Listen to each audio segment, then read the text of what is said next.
Here I have Xiaomi Redmi Note 11 Pro Plus, and today I'm going to show you how to record videos in slow motion on this device. So firstly, open camera, then switch to the more modes, select slow motion, and that's how I can record something in slow-mo. So I don't know what should I record. I'm gonna roll this flower, but in slow-mo, so it will look like insanely awesome. So here we go.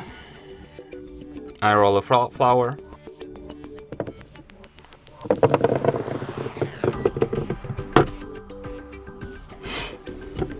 Now I'm gonna show you how it looks like.